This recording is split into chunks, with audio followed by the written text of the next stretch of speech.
Assalamualaikum warahmatullahi wabarakatuh. Saya Febri Al-Qadri dengan NIM 2212352 dari Universitas Muhammadiyah Pontianak akan menjelaskan apa itu MKCH.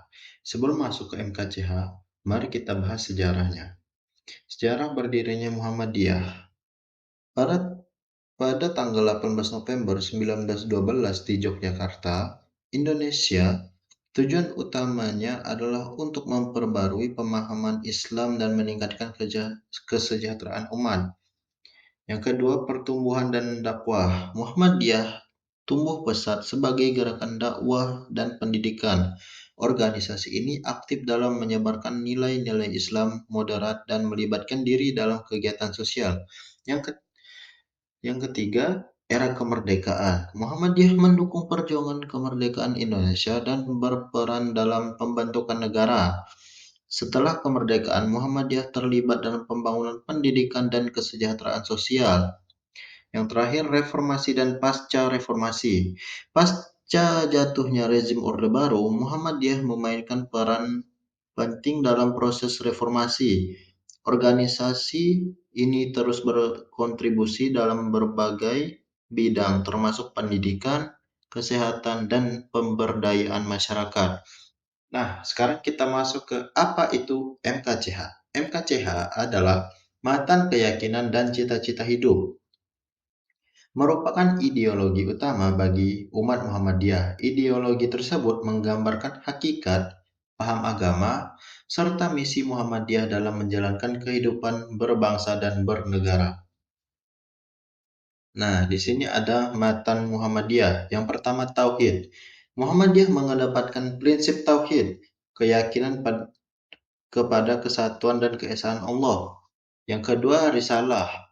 Pengakuan akan kenabian Muhammad sebagai Rasul terakhir dan penutup kenabian. Yang ketiga, Al-Quran dan Hadis. Pengakuan terhadap Al-Quran sebagai petunjuk utama dan hadis sebagai sumber hukum kedua. Yang terakhir, ijtihad. Muhammadiyah menganut prinsip ijtihad atau penalaran dalam menafsirkan ajaran Islam, memungkinkan adaptasi terhadap zaman dan konteks baru. Selanjutnya ada cita-cita Muhammadiyah. Yang pertama, pendidikan. Muhammadiyah menekankan pentingnya pendidikan sebagai sarana untuk memajukan umat dan mencapai kesejahteraan. Organisasi ini memiliki sejumlah lembaga pendidikan dari tingkat dasar hingga perguruan tinggi. Yang kedua, kesejahteraan sosial.